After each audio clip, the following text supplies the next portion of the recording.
എല്ലാവർക്കും സുഖമാണെന്ന് വിശ്വസിക്കുന്നു. പുതിയൊരു വീഡിയോയിലേക്ക് സ്വാഗതം. ഒരുപാട് നാളായി നമ്മൾ യൂട്യൂബിലൊരു വീഡിയോ ഒക്കെ ചെയ്തിട്ട്. അപ്പോൾ ഇന്നത്തെ വീഡിയോ പ്രധാനമായിട്ടും ഡിസ്കസ് ചെയ്യുന്നത് ഞങ്ങളുടെ ഒരു 10th ലെവൽ ബാച്ച്, പുതിയൊരു 10th ലെവൽ ബാച്ച് സ്റ്റാർട്ട് ചെയ്യുന്നുണ്ട്. അപ്പോൾ അതിനെക്കുറിച്ചുള്ള വിശദമായിട്ടുള്ള ഡീറ്റെയിൽസ് നിങ്ങളിലേക്ക് എത്തിക്കാനും കൂടാതെ കമ്പനി ബോർഡ് LGSനെ കുറിച്ചൊരു ചെറിയ ഡിസ്കഷൻ നടത്താനും വേണ്ടിയിട്ടാണ് ഈ ഒരു വീഡിയോ ചെയ്യുന്നത്. ഓൾറെഡി നിങ്ങൾ ഈ കമ്പനി ബോർഡ് LGSനെ കുറിച്ചുള്ള ഡീറ്റെയിൽസ് എല്ലാം അറിഞ്ഞതാണ്. നിങ്ങൾ ഒരുപാട് വീഡിയോസ് കണ്ടാണ്. എങ്കിലും ഒരു ഇൻട്രൊഡക്ഷൻ എന്നുള്ള നിലയിലാണ് ഞാനിത് പറയുന്നത്. കാറ്റഗറി നമ്പർ 423/2025 ആണ്. 7ാം ക്ലാസ്സാണ് യോഗ്യത. അതുപോലെ തന്നെ അവസാന തീയതി ഡിസംബർ 3 പിന്നെ ഇവിടെ ഏറ്റവും ശ്രദ്ധിക്കേണ്ട കാര്യം, ഇതൊരു സ്റ്റേറ്റ് വൈഡ് എക്സാം ആണ്. കൂടാതെ ഡിഗ്രി ഹോൾഡേഴ്സിനും അപ്ലൈ ചെയ്യാം.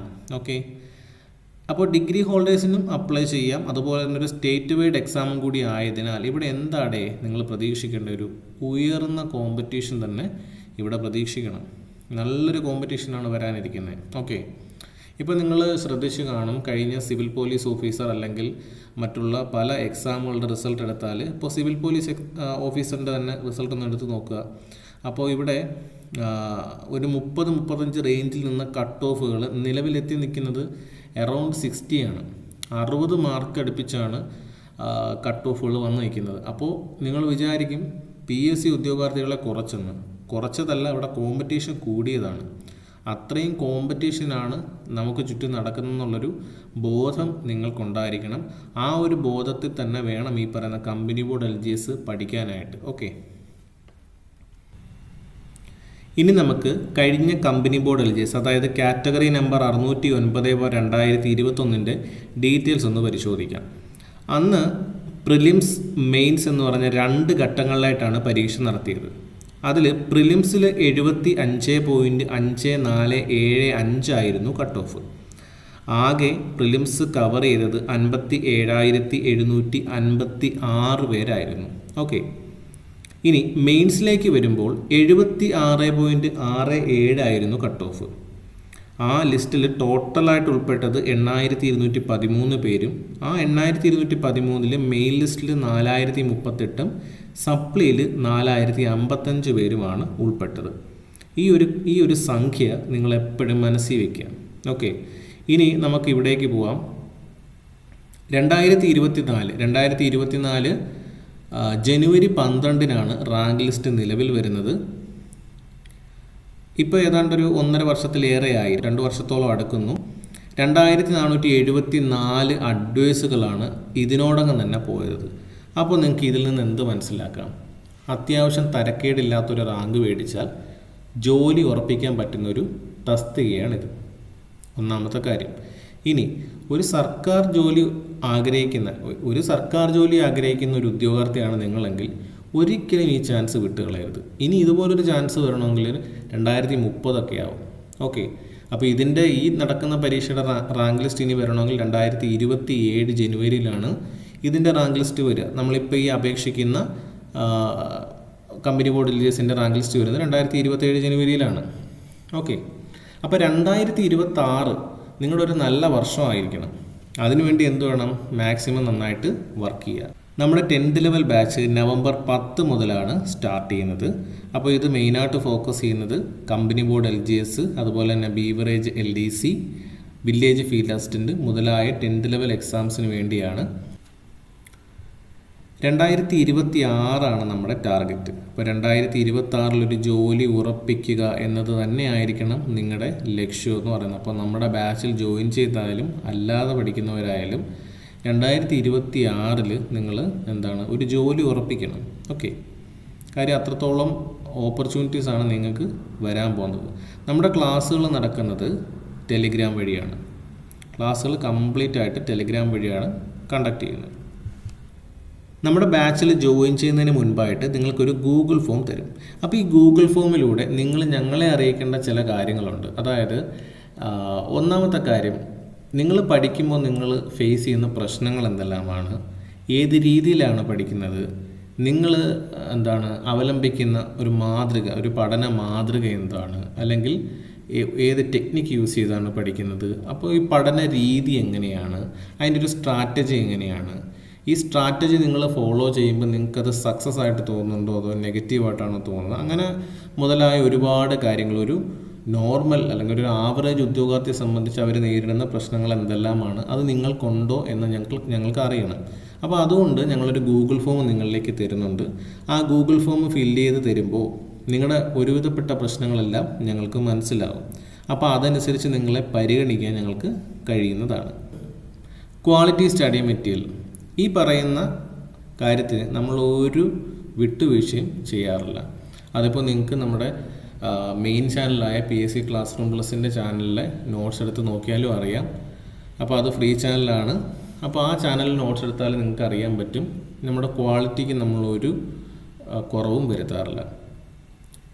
അതേപോലെ തന്നെ SCRT എന്ന് പറയുന്നത് ഒരു 10th ലെവൽ പരീക്ഷയെ സംബന്ധിച്ച് SCRT ആയിരിക്കണം നിങ്ങളുടെ ബൈബിൾ എന്ന് പറയുന്നത്. ഓക്കെ, നിങ്ങളുടെ ബൈബിളാണ് SCRT. അത് പഴയ SCRT മാത്രമല്ല, പുതിയ SCRT ആണ് കൂടുതൽ ഫോക്കസ് ചെയ്യേണ്ടത്. എന്ന് വെച്ച് നമുക്ക് എന്ത് ചെയ്യാൻ പറ്റില്ല, പഴയ SCRT കളയാനും പറ്റില്ല. കാര്യം ഇത് രണ്ടും കൂടി മിക്സ് ചെയ്ത് പോയാലേ ബാലൻസ് ആവത്തുള്ളൂ. ഓക്കെ, അതുപോലെ നിങ്ങളെ ഹെൽപ്പ് ചെയ്യുന്ന മറ്റൊരു കാര്യമാണ് PSC ബുള്ളറ്റിനും നിങ്ങൾക്ക് ആവശ്യമുള്ള നോട്ട്സ് എല്ലാം നമ്മുടെ ബാച്ച് വഴി നിങ്ങൾക്ക് ലഭിക്കുന്നതാണ്. അതേപോലെ റാങ്ക് മേക്കിംഗ് സ്പെഷ്യൽ നോട്ട്സ് ഉണ്ടായിരിക്കും. അതേപോലെ തന്നെ PYQ മെറ്റീരിയൽസ് ഉണ്ടായിരിക്കും. മറ്റ് പബ്ലിക്കേഷൻസ് എന്ന് പറയുമ്പോൾ നിങ്ങൾക്ക് ഏതെങ്കിലും ഒരു ടോപ്പിക്ക് പഠിക്കുമ്പോൾ അതുമായിട്ട് ബന്ധപ്പെട്ട എന്തെങ്കിലും റെഫറൻസ് വേണമെങ്കിൽ ആ പബ്ലിക്കേഷൻസ് നമ്മൾ നമ്മുടെ ബാച്ചിൽ പ്രൊവൈഡ് ചെയ്യുന്നതായിരിക്കും. ഓക്കെ, നമ്മുടെ ക്ലാസ്സുകൾ വീഡിയോ ക്ലാസ് ആയിട്ടും ഓഡിയോ ക്ലാസ് ആയിട്ടും അതുപോലെ തന്നെ study materials, quality study materials നിങ്ങളിലേക്ക് നമ്മുടെ ബാച്ച് വഴി എത്തുന്നതായിരിക്കും. അപ്പോൾ ഈ പറയുന്ന കണ്ടൻറ് ക്വാളിറ്റിയിൽ ഞങ്ങൾ ഒരു വിട്ടുവീഴ്ചയും ചെയ്യത്തില്ല. നിങ്ങൾക്ക് എന്താണോ വേണ്ടത്, നിങ്ങൾക്ക് ആവശ്യമുള്ളത് എന്താണോ അതെല്ലാം നമ്മുടെ ബാച്ചിൽ നിന്ന് നിങ്ങൾക്ക് ലഭിക്കുക തന്നെ ചെയ്യും. അതുപോലെ തന്നെ എനിക്ക് പറയാനുള്ളത്, വേണ്ടത് മാത്രമേ തരൂ, നിങ്ങൾ വേണ്ടത് മാത്രമേ പഠിക്കാവൂ. ഇവിടെ കണ്ടോ, ഒരു ബിന്ദു പണിക്കറിൻ്റെ ഒരു മീം കണ്ടോ? ഒരു സമയത്ത് ഒരുപാട് കാര്യങ്ങൾ പഠിക്കാൻ നിൽക്കും. അത് ഒരു സമയത്ത് ഇപ്പോൾ ഇന്ത്യൻ റിവേഴ്സ് പഠിക്കും, കേരള റിവേഴ്സ് പഠിക്കും, കേരള നവോത്ഥാനം പഠിക്കും. അങ്ങനെ പല പോർഷൻസ് ഒരേ സമയത്ത് പഠിച്ചു തീർക്കാൻ അവർ ശ്രമിക്കും. അങ്ങനെ ശ്രമിക്കുമ്പോൾ എന്താ സംഭവിക്കുക, അതുമില്ല ഇതും ഇല്ലാത്തൊരവസ്ഥയായി പോകും. മനസ്സിലായല്ലേ? അപ്പം ഒന്നും കിട്ടാത്തൊരവസ്ഥയിലേക്ക് നമ്മൾ പോകും. അപ്പോൾ അതിലെനിക്ക് എടുത്തു പറയേണ്ട ഒരു കാര്യമാണ് ഈ ഗ്രൂപ്പുകൾ. ഒരു 10,000 ഗ്രൂപ്പുകൾ നമുക്ക് കാണും PSC ആയിട്ട് ബന്ധപ്പെട്ട, അല്ലെങ്കിൽ study group, combine study group, അല്ലെങ്കിൽ അത് ഇത് എന്നൊക്കെ പറഞ്ഞ ഫ്രീ ഗ്രൂപ്പ് എന്നൊക്കെ പറഞ്ഞ ഒരുപാട് ഗ്രൂപ്പുകൾ കാണും, ഡിസ്കഷൻ ഗ്രൂപ്പ്. ഓക്കെ, അപ്പോൾ ഇങ്ങനെയുള്ള ഗ്രൂപ്പ് വേണ്ട എന്നല്ല ഞാൻ പറയുന്നത്, വേണം. പക്ഷേ അതിനൊരു ലിമിറ്റ് ഉണ്ടായിരിക്കണം. ആ ലിമിറ്റ് എന്ന് പറയുന്ന ഒരു 5-6 ഗ്രൂപ്പ്, അതിനപ്പുറം നിങ്ങൾ പോകരുത്. 5-6 ഗ്രൂപ്പോ ചാനൽസോ ആയിരിക്കണം. അല്ലാതെ ഒരു 10-25 ചാനൽ അല്ലെങ്കിൽ ഗ്രൂപ്പിൽ നിങ്ങൾ സബ്സ്ക്രൈബ് ചെയ്ത് വെച്ചിരുന്നാൽ വരാൻ പോകുന്നൊരു പ്രശ്നം, എക്സാം അടുക്കുമ്പോൾ നിങ്ങൾക്ക് വരുന്നൊരു കൺഫ്യൂഷനുണ്ട്. ഏത് പഠിക്കണം, എന്ത് പഠിക്കണം, അയ്യോ ഈ ചാനലിൽ അത് പോസ്റ്റ് ചെയ്തു, അയ്യോ മറ്റേ ചാനലിൽ മറ്റേത് പോസ്റ്റ് ചെയ്തു. അപ്പോൾ നിങ്ങൾക്ക് ഒരു കൺഫ്യൂഷൻ ഉണ്ടാവും. പരീക്ഷ സമയത്ത് നിങ്ങൾ ഭയങ്കര സ്ട്രെസ്സാവും. ഇപ്പോൾ ബിന്ദു പണിക്കർ ഞാൻ നേരത്തെ കാണിച്ച പോലെ തന്നെ മിക്സി എടുത്തുകൊണ്ട് ഓടുന്നു, ഇസ്തിരിപ്പെട്ടി എടുത്തുകൊണ്ട് ഓടുന്നു, ടോർച്ച് എടുക്കുന്നു, TV എടുക്കുന്നു, അവസാനം കുട്ടി എടുക്കണ്ടേന്ന് പറയുന്നു. അപ്പോൾ ഈ ഒരു കൺഫ്യൂഷൻ നിങ്ങളുടെ പഠനത്തിലും നിങ്ങൾ ഫേസ് ചെയ്യേണ്ടതായിട്ട് വരും, അല്ലെങ്കിൽ നിങ്ങളുടെ എക്സാം ടൈമിലും ഫേസ് ചെയ്യേണ്ടതായിട്ട് വരും. സോ ഈ പറയുന്നൊരു 10,000 ഗ്രൂപ്പിൻ്റെ പുറകെ പോകുന്നൊരു പരിപാടി അങ്ങ് നിർത്തുക. നിങ്ങൾ ആക്റ്റീവായിട്ട് പഠിക്കുകയാണ്, അല്ലെങ്കിൽ ഇനി അടുത്ത പരീക്ഷയാണ് നിങ്ങളുടെ ലക്ഷ്യമെങ്കിൽ നിങ്ങൾ ഈ പറയുന്ന ഗ്രൂപ്പുകളുടെ കാര്യത്തിൽ ഒരു ലിമിറ്റേഷൻ കൊണ്ടുവരിക. അതുപോലെ തന്നെ യൂട്യൂബ് ക്ലാസ്സസ് ഒരുപാട് അവൈലബിൾ ആണ്. അതായത് ഇപ്പോൾ ഒരു 1-2 ഒരു ടോപ്പിക്കിനെ സംബന്ധിച്ച് ഒരു 1-2 യൂട്യൂബ് ചാനലിലെ ക്ലാസ് കാണുക. മനസ്സിലായോ? അതായത് ഇപ്പോൾ ഇന്ത്യൻ കോൺസ്റ്റിറ്റ്യൂഷൻ എടുക്കുകയാണെങ്കിൽ ആ ഒരു കോൺസ്റ്റിറ്റ്യൂഷൻ ഇപ്പോൾ നമ്മൾ എമർജൻസി എന്ന് പറഞ്ഞൊരു പോർഷൻ എടുക്കുന്നു. അപ്പോൾ എമർജൻസിയുടെ പോർഷൻ പഠിക്കുമ്പോൾ ഇപ്പോൾ നിങ്ങളൊരു ചാനൽ കണ്ടു, അതിൽ അത്യാവശ്യം കണ്ടൻറ്റ് കിട്ടി, അപ്പോൾ നിങ്ങൾക്ക് ഇഷ്ടപ്പെട്ട മറ്റൊരു ചാനലിലൂടെ കാണുന്നു. അതിൽ വലിയ കുഴപ്പമൊന്നുമില്ല, അതൊരു റെഫറൻസാണ്. ഈ റെഫറൻസിനെല്ലാം ശേഷം നിങ്ങൾ എന്ത് ചെയ്യുന്നു, എക്സ്ട്രാ നിങ്ങളുടെ റാങ്ക് ഫയലും കൂടെ വായിച്ച് നോക്കിയാൽ മാത്രം മതി, അല്ലെങ്കിൽ നമ്മുടെ സ്റ്റഡി മെറ്റീരിയൽസ് കൂടെ വായിച്ച് നോക്കിയാൽ നിങ്ങളുടെ ആ ഒരു പഠനത്തിൻ്റെ ഒരു സ്ട്രാറ്റജി കംപ്ലീറ്റ് ആയി. അങ്ങനെ വിചാരിക്കണം. അല്ലാതെ ഒരു ടോപ്പിക്കിനെ കുറിച്ച് അതിൻ്റെ നെല്ലും പതിരും അല്ലെങ്കിൽ അതിൻ്റെ മണൽത്തരി വരെ നിങ്ങൾ എടുത്തിട്ടേ പോകുമെന്നും പറഞ്ഞു തന്നാൽ നിങ്ങൾക്ക് സമയം കിട്ടത്തില്ല. ഞാൻ പറയുന്നത് ഇവിടെ സമയം സേവ് ചെയ്യുക. വെറുതെ സമയം ഈ പറഞ്ഞ യൂട്യൂബിൻ്റെയും അല്ലെങ്കിൽ ഗ്രൂപ്പുകളുടെയും പുറകെ കൊണ്ട് കളയാൻ നിൽക്കരുത്. ഓക്കെ, അതുപോലെ തന്നെ റാങ്ക് ഫെയിൽ മേടിക്കുന്നതിൻ്റെ കാര്യം. റാങ്ക് ഫെയിൽ നല്ലതാണ്. റാങ്ക് ഫെയിൽ ഒരു റെഫറൻസ് കണ്ടൻ്റാണ് റാങ്ക് ഫെയിൽ എന്ന് പറയുന്നത്, റെഫറൻസ് ഡോക്യുമെൻ്റ് ആണ്. സോ ഈ റാങ്ക് ഫെയിൽ നമ്മൾ യൂസ് ചെയ്യുമ്പോൾ ഒരുപാട് പബ്ലിക്കേഷൻ നമ്മുടെ ചുറ്റുമുണ്ട്. ഇപ്പോൾ നമ്മളൊരു ബുക്ക് സ്റ്റോളിൽ പോയി കഴിഞ്ഞാൽ അവിടെ ഒരു 100 പബ്ലിക്കേഷൻസ് കാണും. ആ പബ്ലിക്കേഷൻസിൽ നിങ്ങൾക്ക് വിശ്വാസമുള്ള ഏതെങ്കിലും ഒരെണ്ണം വാങ്ങിക്കുക. നിങ്ങൾക്ക് വിശ്വാസമുള്ള ഒരെണ്ണം വാങ്ങിക്കുക, ഒരു ബുക്ക്, ഒരു റാങ്ക് ഫെയിൽ മേടിക്കുക. അല്ലാതെ ഇപ്പോൾ ഏത് പബ്ലിക്കേഷൻ എടുത്താലും നമുക്കറിയാം ഇപ്പോൾ ഒരു 1, 2, 3 വോളിയങ്ങളിൽ വരെ ഇറങ്ങുന്നുണ്ട്. അങ്ങനെയാണെങ്കിൽ നിങ്ങൾ ആ 3 വോളിയം, ഒരു പബ്ലിക്കേഷൻ്റെ 3 വോളിയം മേടിച്ചു. അങ്ങനെ മേടിച്ചാലും വീട്ടിൽ കൊണ്ടുവന്ന് നമ്മൾ 100% തീർത്തിട്ട് പരീക്ഷയ്ക്ക് പോകാനൊന്നും പറ്റത്തില്ല. അത് വാസ്തവം. ഓക്കെ, അവിടെ നിങ്ങൾ ശ്രദ്ധിക്കേണ്ടത് നിങ്ങൾക്ക് ഓക്കെ ആയിട്ടുള്ള മീൻസ് ഒരു എക്സാം സമയമൊക്കെ ആകുമ്പോഴത്തേന് നിങ്ങൾക്കൊരു 70% എങ്കിലും കംപ്ലീറ്റ് ചെയ്യാൻ പറ്റുന്ന രീതിയിലുള്ളൊരു റാങ്ക് ഫെയിൽ നിങ്ങൾ ചൂസ് ചെയ്യുക. അതിനെ ഫോളോ ചെയ്യുക. അതിനൊരു റെഫറൻസ് മെറ്റീരിയലായിട്ട് ഫോളോ ചെയ്യുക. നമ്മുടെ ക്ലാസ്സും കാണുക. രണ്ടും കൂടി മിക്സ് ചെയ്ത് കൊണ്ടുപോകുക. നിങ്ങൾക്ക് ഈസി ആയിട്ട് റാങ്ക് അടിക്കാൻ പറ്റും. മനസ്സിലായില്ലേ? അല്ലാതെ ഒരു 10-12 റാങ്ക് ഫെയിലും മേടിച്ച് വെച്ച് 10-12 യൂട്യൂബ് ചാനലും സബ്സ്ക്രൈബ് ചെയ്ത് ക്ലാസ്സും കണ്ട് ഒരു 100 ടെലിഗ്രാം വാട്സപ്പ് ഗ്രൂപ്പുകളിലും ജോയിൻ ചെയ്താൽ നിങ്ങളുടെ പഠനം എങ്ങും എത്തത്തില്ല. ഈ പറയുന്ന കാര്യം ഇപ്പോൾ കേട്ടുകൊണ്ടിരിക്കുന്ന നിങ്ങളിൽ ഏതെങ്കിലും ഒരാൾക്കെങ്കിലും ഫേസ് ചെയ്തിട്ടുള്ള കാര്യമായിരിക്കും അല്ലേ? സോ ഈ മണ്ടത്തരം കാണിക്കരുത്. നമ്മുടെ ബാച്ചിൽ നിങ്ങൾക്ക് ആവശ്യമുള്ള കണ്ടൻറ്റ് മാത്രമേ നമ്മൾ തരാറുള്ളൂ കേട്ടോ. അപ്പോൾ ഒരു ബിന്ദു പഠിക്കാനാവത്തില്ലല്ലോ അല്ലേ? ഇനി നമ്മുടെ ചാനലിൽ പ്രധാനമായിട്ടും topic wise exams, weekly exams, SCRT based exams, quiz boards, PYQ workout, PYQ short videos, അപ്പോൾ ഇത്രയും കാര്യങ്ങളാണ് നമ്മുടെ എക്സാംസിൻ്റെ ഏരിയയിൽ നിന്ന് നോക്കുമ്പോൾ നമ്മൾ നടത്താറുള്ളത്. ഇതിൽ ഈ ടോപ്പിക് വൈസ് എക്സാംസ് എന്ന് പറയുന്നത് ടോപ്പിക് വൈസ് എക്സാംസ് ആയാലും വീക്ക്ലി എക്സാംസ് ആയാലും അപ്പോൾ ഇത് രണ്ടും നിങ്ങൾ ഒരിക്കലും സ്കിപ്പ് ചെയ്യാതിരിക്കുക. അപ്പോൾ എസ്പെഷ്യലി വീക്ക്ലി എക്സാംസ്. ഇപ്പോൾ അതുപോലെ തന്നെ ഇപ്പോൾ ജോലിക്ക് പോകുന്നവരെ കൺസിഡർ ചെയ്തുകൊണ്ട് നമ്മളൊരു കാര്യം ചെയ്യുന്നുണ്ട്. അതായത് ഇപ്പോൾ ഇന്ന് രാത്രി 9 മണിക്കാണ് ഒരു എക്സാമിൻ്റെ ലിങ്ക് പോസ്റ്റ് ചെയ്യുന്നതെങ്കിൽ നിങ്ങൾക്ക് നാളെ വൈകിട്ട് ഒരു 5 മണി വരെ ഞങ്ങളത് എക്സാം എഴുതാൻ സമയം തരും. പക്ഷേ അറ്റംപ്റ്റ് 1 മാത്രമേ ഉണ്ടാവത്തുള്ളൂ. ആ കാര്യം ശ്രദ്ധിച്ചോണം. ഒരേ ഒരു അറ്റംപ്റ്റേ ഉണ്ടാവത്തുള്ളൂ. 1-ലധികം അറ്റംപ്റ്റ് ഞങ്ങൾ അനുവദിക്കത്തില്ല. അത് നിങ്ങൾക്ക് ചെയ്യാനും പറ്റത്തില്ല.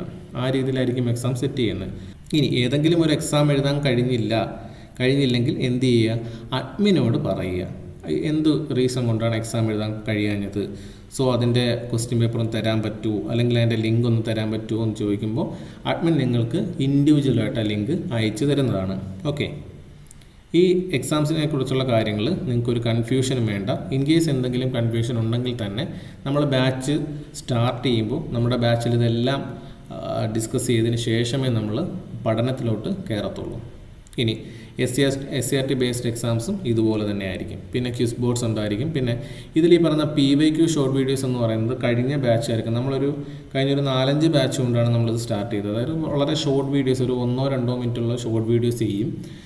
മുൻകാല ചോദ്യങ്ങൾ, അതായത് പെട്ടെന്നൊരു ആവറേജ് ഉദ്യോഗാർത്ഥി, ഞങ്ങളെപ്പോഴും ഫോക്കസ് ചെയ്യുന്നൊരു ആവറേജ് ഉദ്യോഗാർത്ഥിയെ സംബന്ധിച്ചാണ്. ഇപ്പോൾ ഒരു ആവറേജ് ഉദ്യോഗാർത്ഥിക്ക് ഒരു ചോദ്യം ചെയ്യാൻ പറ്റാതെ വരുന്ന ഒരു ആവറേജ് ഉദ്യോഗാർത്ഥിക്ക് ചെയ്യാൻ പറ്റാതെ വരുന്നൊരു ചോദ്യം, അത് അതൊരു സ്റ്റേറ്റ്മെൻറ്റ് ചോദ്യമായിരിക്കും. അപ്പോൾ അതുപോലുള്ള ചോദ്യങ്ങളൊക്കെ എങ്ങനെ ആ ഒരു ഉത്തരത്തിലേക്ക് എത്താം എന്നുള്ളതിനെ സംബന്ധിച്ച് ഷോർട്ട് വീഡിയോസ് ഉണ്ടായിരിക്കും. അപ്പോൾ നിങ്ങൾക്കത് ഒരുപാട് ഹെൽപ്ഫുൾ ആയിരിക്കും. അടുത്തൊരു ചോദ്യം വരുമ്പോൾ അതിനെ എങ്ങനെ അപ്രോച്ച് ചെയ്യാം എന്നുള്ള കാര്യങ്ങളൊക്കെ നിങ്ങൾക്ക് ഒരുപാട് ഹെൽപ്ഫുൾ ആയിരിക്കും. പിന്നെ എനിക്കിപ്പോഴും പറയാനുള്ളത്, കമ്പനി ബോർഡ് LGS വേണം, ഒരു LGS പരീക്ഷയല്ലേ എന്ന് പറഞ്ഞ് പോകരുത്. LGS പരീക്ഷയുടെയൊക്കെ ലെവൽ സ്റ്റാൻഡേർഡ് ഭയങ്കരമാണ്. ഞാനത് ഇപ്പോഴും എടുത്തു പറയാം. നിങ്ങൾ കഴിഞ്ഞ 1-2 വർഷം നടന്ന LGS പരീക്ഷയും പ്രിലിംസ് പരീക്ഷയും എടുത്ത് നോക്കുക. നല്ല സ്റ്റാൻഡേർഡ് ചോദ്യങ്ങളാണ് വരുന്നത്. SCRT പഠിക്കാതിരുന്നാൽ നിങ്ങൾക്കൊരു മാർക്കും അവിടെ നിന്ന് സ്കോർ ചെയ്യാൻ പറ്റില്ല എന്നുള്ളത് 100% ഉറപ്പാണ്. ഓക്കെ, അതുപോലെ തന്നെ ലേൺ വിത്ത് റാങ്ക് ഹോൾഡേഴ്സ്. അപ്പോൾ നമ്മുടെ ഒരുപാട് ഉദ്യോഗാർത്ഥികൾ വിവിധ ബാച്ചിൽ നിന്നും ജോലി കിട്ടിയതും അതുപോലെ തന്നെ ഇനിയിപ്പോൾ ജോലിക്ക് വേണ്ടി പ്രതീക്ഷിച്ചിരിക്കുന്ന ഒരുപാട് ഉദ്യോഗാർത്ഥികളുണ്ട്, മികച്ച റാങ്ക് നേടിയ ഉദ്യോഗാർത്ഥികൾ. ഓക്കെ, അപ്പോൾ അവരുടെ എക്സ്പീരിയൻസ്, അവരെങ്ങനെയാണ് പഠിച്ചത്, അവരേത് മെത്തേഡാണ് യൂസ് ചെയ്തത്, അവരവരുടെ പ്രശ്നങ്ങളെ എങ്ങനെയാണ് പരിഹരിച്ചത്, അവരവരുടെ മാർക്ക് എങ്ങനെയാണ് ഇമ്പ്രൂവ് ചെയ്തത്. ഇപ്പോൾ പേഴ്സണലായിട്ടും അല്ലെങ്കിൽ പഠന സംബന്ധമായിട്ട് ഒരുപാട് പ്രശ്നങ്ങൾ ഈ പഠിക്കുന്ന സമയത്ത് നമ്മൾ ഫേസ് ചെയ്യും. അപ്പോൾ ഇതിനെയൊക്കെ അവരെങ്ങനെ തരണം ചെയ്തു എന്നെല്ലാം നിങ്ങളുമായിട്ട് അവർ ഷെയർ ചെയ്യുന്നതാണ്. അപ്പോൾ അവരുടെ ഈ ഒരു എക്സ്പീരിയൻസ് ഷെയർ ചെയ്യുന്നത് നിങ്ങൾക്ക് ഒരു മാറ്റം ഉണ്ടാക്കാൻ നല്ലതായിട്ട് ഞാൻ കരുതുന്നു. സോ അതാണ് ഇങ്ങനെ ഒരു സെഷൻ ഞങ്ങൾ വെച്ചത് കേട്ടോ. അപ്പോൾ ഇതിൽ നിങ്ങളിപ്പോൾ ചില ഉദ്യോഗാർത്ഥികൾക്ക് കാണും, അതായത് എത്ര പരീക്ഷ എഴുതിയാലും മിനിമം ഒരു 12 to 15 നെഗറ്റീവ് അവർ ഒപ്പിച്ചിരിക്കും. അതെങ്ങനെയായാലും അവർ ഒപ്പിച്ചിരിക്കും. അപ്പോൾ ഇതുപോലുള്ള ചില പ്രശ്നങ്ങൾ, അതുപോലെ തന്നെ പിന്നെ എക്സാം ഹാളിൽ നിങ്ങൾ ഫേസ് ചെയ്യുന്ന കുറേ പ്രശ്നങ്ങളുണ്ട്. പിന്നെ പ്രീവിയസ് ഇയർ ക്വസ്റ്റ്യൻ പേപ്പർ ചെയ്യാത്തതിൻ്റെ പ്രശ്നങ്ങളുണ്ട്. അപ്പോൾ അതുപോലുള്ള കുറേ പ്രശ്നങ്ങൾ ഈ പറയുന്ന റാങ്ക് ഹോൾഡേഴ്സിൻ്റെ ആ ഒരു എക്സ്പീരിയൻസ് വെച്ചിട്ട് നിങ്ങൾക്ക് മേക്കപ്പ് ചെയ്തെടുക്കാൻ പറ്റും. ഓക്കെ, അതുകൊണ്ട് നിങ്ങൾ ഒരു രീതിയിലും ടെൻഷൻ അടിക്കേണ്ട കാര്യമില്ല. നിങ്ങൾക്ക് ഈസി ആയിട്ട് ഒരു നല്ല റാങ്കിലേക്ക് എത്താൻ നമ്മുടെ ഈ ഒരു ബാച്ച് സഹായിക്കും. അതുപോലെ തന്നെ ഞാൻ നേരത്തെ പറഞ്ഞ പോലെ സ്ട്രെസ് മാനേജ്മെൻറ്റ്, അതുപോലെ മോട്ടിവേഷൻ തുടങ്ങിയ കാര്യങ്ങളെല്ലാം നിങ്ങൾക്ക് അഡ്മിൻ വഴി ലഭിക്കുന്നതാണ്. ഓക്കെ, നിങ്ങൾ ആ ഒരു കാര്യത്തിലൊന്നും പേടിക്കേണ്ട. സ്ട്രെസ്സോ ടെൻഷനോ അല്ലെങ്കിൽ നിങ്ങൾക്കൊന്നും ചെയ്യാൻ പറ്റുന്നില്ല എന്നുള്ളൊരു തോന്നലോ കാര്യങ്ങളൊക്കെ വന്നാൽ നിങ്ങൾക്ക് അപ്പം തന്നെ നമ്മുടെ അഡ്മിനോട്ട് കോൺടാക്റ്റ് ചെയ്യാം. അതിപ്പോൾ ലേഡീസിന് ഇപ്പോൾ ഒരു ലേഡി അഡ്മിൻ കാണും. അപ്പോൾ നിങ്ങൾക്ക് നിങ്ങളുടെ പ്രശ്നങ്ങൾ ആ ലേഡി അഡ്മിനോട് ഡിസ്കസ് ചെയ്യാൻ സാധിക്കും. അതുപോലെ തന്നെ നമ്മുടെ ഈ പറയുന്ന ഓവർലോഡായിട്ട് നിങ്ങൾക്ക് ഒന്നും തരാൻ പോകുന്നില്ല. അപ്പോൾ ഒരു ശരാശരി ഉദ്യോഗാർത്ഥിയെ സംബന്ധിച്ച് ഒരു ദിവസം പഠിച്ചു തീർക്കാൻ പറ്റുന്ന കണ്ടൻറ്റ് മാത്രമേ ഞങ്ങൾ തരാറുള്ളൂ. അതുകൊണ്ട് തന്നെ ഒരു സ്ട്രെസ്സായിട്ടുള്ളൊരു പഠന മെത്തേഡൊന്നും ഞങ്ങൾ ഫോളോ ചെയ്യുന്നില്ല. അപ്പോൾ നിങ്ങളെ ആ ഒരു സ്ട്രെസ്സിലേക്ക് കൊണ്ടെത്തിക്കാൻ ഞങ്ങൾ ശ്രമിക്കാറില്ല. ഓക്കെ, അതുകൊണ്ട് നിങ്ങൾക്ക് വളരെ റിലാക്സ്ഡ് ആയിട്ട് പഠിച്ചു പോകാൻ പറ്റും. ഇനി നിങ്ങൾ നേരിടുന്ന പ്രധാന പ്രശ്നങ്ങൾ എന്താ? ഒന്ന്, ഏജിൻ്റെ പ്രശ്നം. ഇപ്പോൾ ഒരു 30+ ഒക്കെ ആയിക്കഴിഞ്ഞാൽ തീർന്നു എന്നാണ് പലരും പ്രതീക്ഷിക്കുന്നത്. പിന്നെ ഒരു 6 വർഷം ജനറലിനെ സംബന്ധിച്ച് പിന്നെ ഒരു 6 വർഷം കിടപ്പുണ്ട് അല്ലേ. അതുപോലെ തന്നെ SCയെ സംബന്ധിച്ച SC/ST കാറ്റഗറി ആയാലും അല്ലെങ്കിൽ ഈ പറയുന്ന OBC ആയാലും പിന്നെ നിങ്ങളുടെ മുമ്പിൽ വർഷങ്ങളുണ്ട്. ഇപ്പോൾ 30 വയസ്സെന്ന് പറയുമ്പോൾ സൊസൈറ്റി നമ്മുടെ തലയിൽ എഴുതി വെച്ചേക്കുന്നതല്ല. 30 വയസ്സിൽ ജോലി കിട്ടിയിരിക്കണം, ലൈഫ് സെറ്റിലായിരിക്കണം. സെറ്റിലാവുന്നത് നല്ലതാണ് എന്ന് വെച്ചാൽ 30 വയസ്സിലൊരു ഗവൺമെൻറ് ജോലി കിട്ടിയില്ല, എനിക്ക് 30 വയസ്സായി, ഇനി എന്നെ കൊണ്ടൊന്നിനും കൊള്ളില്ല, അല്ലെങ്കിൽ എന്നെ കൊണ്ടൊന്നും പറ്റത്തില്ല എന്ന ചിന്താഗതിയുള്ളവർ ഒരിക്കലും രക്ഷപ്പെടത്തില്ല. മനസ്സിലായില്ലേ? കീപ് ട്രൈയിങ് എന്നുള്ള കാര്യമാണ്. ഈ പറയുന്ന നിങ്ങളുടെ മുന്നിലേക്കൊരു PSC ഒരു ഓപ്പർച്യൂണിറ്റി കൂടെ തരികയാണ്. ഇതുവരെ പരീക്ഷ നന്നായിട്ട് എഴുതാൻ പറ്റാത്തവർക്ക് ഒരു ഓപ്പർച്യൂണിറ്റി കൂടെ തരികയാണ് കമ്പനി ബോർഡ് LGS. നിങ്ങളത് എഴുതിയെടുക്കൂ എന്ന് പറഞ്ഞ് നിങ്ങളുടെ മുന്നിലേക്ക് തരുമ്പോൾ നിങ്ങളത് കാണാതിരിക്കരുത്. സോ ഏജ് എന്ന് പറയുന്നതും ഇവിടെ ഒരു ഫാക്ടറേ അല്ല. മനസ്സിലായോ? ഏജ് എന്ന് പറയുന്ന ഒരു ഫാക്ടറേ അല്ല. ആര് നിങ്ങളുടെ ചുറ്റും നിന്ന് പറഞ്ഞാലും നിങ്ങൾ ഈ പറയുന്ന പ്രായം കൂടിയല്ലോ അതൊന്നും മൈൻഡ് ചെയ്യാൻ നിൽക്കരുത്. ഇനി കൈൻഡ് ഓഫ് പ്രഷർ. ഈ പ്രഷർ എന്ന് പറയുമ്പം ചിലപ്പോൾ വീട്ടിൽ നിന്നായിരിക്കും, ചിലപ്പോൾ സൊസൈറ്റിയിൽ നിന്നായിരിക്കും, ചിലപ്പോൾ റിലേറ്റീവ്സിൽ നിന്നായിരിക്കും. പല രീതിയിൽ പ്രഷർ വരാം. ഈ പ്രശ്നങ്ങളെയൊക്കെ എങ്ങനെ പരിഹരിക്കാം, എങ്ങനെ ഓവർകം ചെയ്യാമെന്ന് അഡ്മിൻ നിങ്ങൾക്ക് പറഞ്ഞു തരും. ഈ കൺഫ്യൂഷൻ എന്നൊക്കെ പറയുന്നത് എന്ത് പഠിക്കണം, എങ്ങനെ പഠിക്കണം, ഏത് പഠിക്കണം, എപ്പോൾ പഠിക്കണം, എത്ര സമയം പഠിക്കണം, അല്ലെങ്കിൽ എവിടെ നിന്നൊക്കെ പഠിക്കണം എന്നുള്ള കുറേ യൂസ്ലെസ് ആയിട്ടുള്ള കൺഫ്യൂഷൻസ് ഉണ്ട്. അപ്പോൾ ഈ കൺഫ്യൂഷൻസ് എല്ലാം നമുക്ക് നമ്മുടെ ബാച്ച് തുടങ്ങുമ്പം തീർത്ത് തരാം. ഓക്കെ, പിന്നെ ഇതുവരെ തോറ്റവർക്ക്, നിരാശരായിട്ടിരിക്കുന്നവർക്കെല്ലാം ഇതുപോലെ ഇരിക്കുന്നുണ്ടോ. അപ്പോൾ ഇതുപോലെ ഈ നിരാശരായിട്ടിരിക്കുന്നവരെല്ലാം എന്ത് ചെയ്യുക? കുറച്ചുകൂടി ആക്റ്റീവ് ആവുക. ആക്റ്റീവായിട്ട് നിങ്ങൾക്കൊരു ജോലി വേണം. സോ കമ്പനി ബോർഡ് LGS അവിടെ കിടപ്പുണ്ട്, സോ നമ്മളത് എഴുതിയെടുക്കും എന്നൊരു ആത്മവിശ്വാസത്തിൽ ഇരിക്കുക. അതല്ല ബീവറേജ് LD ആണ് കുറച്ചുകൂടി ഈ പറയുന്ന സാലറി പരമായിട്ടും അല്ലെങ്കിൽ അലവൻസ് പരമായിട്ടും കുറേ കൂടി ബെനഫിഷ്യലായിട്ട് വരുന്നത് ഏതാണ്? ബീവറേജ് LD ആണ് കമ്പാരിറ്റീവ്ലി കേട്ടോ. അപ്പോൾ അങ്ങനെയാണെങ്കിൽ ബീവറേജ് LDക്ക് വേണ്ടി പ്രിപ്പയർ ചെയ്യുക. അപ്പോൾ ഏതെങ്കിലും ഒരു എക്സാം നിങ്ങൾ ക്രാക്ക് ചെയ്തെടുത്തേ പറ്റൂ. നിങ്ങൾ എന്തായാലും നിങ്ങൾ മസ്റ്റായിട്ട്, നിങ്ങൾ എത്ര നാൾ പഠിച്ചൊരു ഉദ്യോഗാർത്ഥിയാണ്, ഇനിയെങ്കിലും നിങ്ങളുടെ ഒരു കപ്പാസിറ്റി ഇവിടെ തെളിയിക്കണം. സോ നിങ്ങൾ എന്ത് ചെയ്തേ പറ്റൂ? ഈ പറയുന്ന കമ്പനി ബോർഡ് LGS എഴുതിയെടുത്തേ പറ്റും. നിങ്ങൾക്ക് ഈസി ആയിട്ട് പറ്റും. നിങ്ങൾ എത്ര നാൾ വർക്ക് ചെയ്ത ആൾക്കാരല്ലേ. ഓക്കെ, ഇനി ഓവർലോഡായിട്ടൊന്നും പഠിക്കണ്ട. ഞാൻ അതിനെക്കുറിച്ച് സംസാരിച്ചതാണ്. ഓക്കെ, അപ്പോൾ അതിനെക്കുറിച്ചുള്ള കാര്യങ്ങൾ നമ്മൾ ബാച്ചിൽ ഡിസ്കസ് ചെയ്യുന്നതായിരിക്കും. ടെൻഷനോ ഓവർ തിങ്കിൻ്റെയോ ഒന്നും ഒരാവശ്യവുമില്ല. നിങ്ങൾ ജസ്റ്റ് പഠിക്കുക, അത്രയേ ഉള്ളൂ. നമ്മൾ തരുന്ന കാര്യങ്ങൾ വെച്ച് പഠിക്കുക. പിന്നെ നമ്മൾ തരുന്ന നോട്ട്സ്, നമ്മുടെ ക്ലാസ് പ്ലസ് നിങ്ങൾ എന്താണോ ഇനീഷ്യേറ്റീവ് ഇടുന്നത് അതനുസരിച്ചിരിക്കും നിങ്ങളുടെ റിസൾട്ട് എന്ന് പറയുന്നത് കേട്ടോ. അതുപോലെ നമ്മുടെ അഡ്മിൻ അസിസ്റ്റൻസ്, അപ്പോൾ ഇത് 24/7 നമ്മൾ ആക്റ്റീവ് ആയിരിക്കും. നിങ്ങൾക്ക് ഏത് നട്ടപ്പാതിലേക്ക് വിളിച്ചാലും നിങ്ങൾക്ക് എന്താണോ അഡ്വൈസ് വേണ്ടത് അത് പറഞ്ഞു തരും കേട്ടോ. അതായത് ഇപ്പോൾ കഴിഞ്ഞ ബാച്ചിലൊക്കെ ഒരുപാട് ഉദ്യോഗാർത്ഥികൾ ഇപ്പോൾ ഒരു മണിക്ക് രാത്രി 1 മണിക്ക് ശേഷം 2 മണിക്ക് ശേഷമൊക്കെ വിളിച്ചിട്ടുള്ളവരുണ്ട്. അവരുടെ ടെൻഷൻ കാരണവും അവർക്ക് പഠിക്കാൻ പറ്റുന്നില്ല, ഏത് രീതിയിൽ പഠിക്കണം, ഇനി എങ്ങനെ പഠിക്കണം, അങ്ങനെ കുറേ കൺഫ്യൂഷൻസായിട്ട് അവർ വിളിച്ചിട്ടുണ്ട്. അപ്പോൾ അങ്ങനെ വിളിച്ചിട്ടുള്ളവരാണ് ഇന്ന് ഞാൻ മുമ്പ് കാണിച്ച റാങ്ക് ലിസ്റ്റിനകത്ത് ഉൾപ്പെട്ടിട്ടുള്ളവരും. എന്ന് വെച്ച് നിങ്ങൾ അങ്ങനെ ടെൻഷൻ അടിച്ച് രാത്രി ഉറക്കം കളഞ്ഞിരിക്കണമെന്നല്ല പറഞ്ഞത്. നിങ്ങളൊരു സാധാരണ മനുഷ്യനാണ്. സോ നിങ്ങൾക്ക് ടെൻഷൻ വരും, പഠിക്കുന്നതിൻ്റെ കൺഫ്യൂഷൻ വരും. അപ്പോൾ ഈ കൺഫ്യൂഷൻസൊക്കെ എന്താണെന്ന് സോൾവ് ചെയ്യാനായിട്ട് ആരെങ്കിലും വേണമെന്ന് തോന്നിയാൽ നിങ്ങൾക്ക് അഡ്മിനെ കോൺടാക്റ്റ് ചെയ്യാം. അപ്പോൾ ഈ ബാച്ചിൽ ജോയിൻ ചെയ്യാൻ താല്പര്യമുള്ളവരുണ്ടെങ്കിൽ ഈ പറയുന്ന നമ്പറിൽ വാട്സപ്പിലൊരു മെസ്സേജ് അയയ്ക്കുക. അതല്ലെന്നുണ്ടെങ്കിൽ ടെലിഗ്രാമിൽ @PSC Classroom +2 എന്ന് പറഞ്ഞ് സെർച്ച് ചെയ്ത് നിങ്ങൾക്ക് അതിലൊരു ഹായ് അയച്ചാൽ മതിയാകും കേട്ടോ.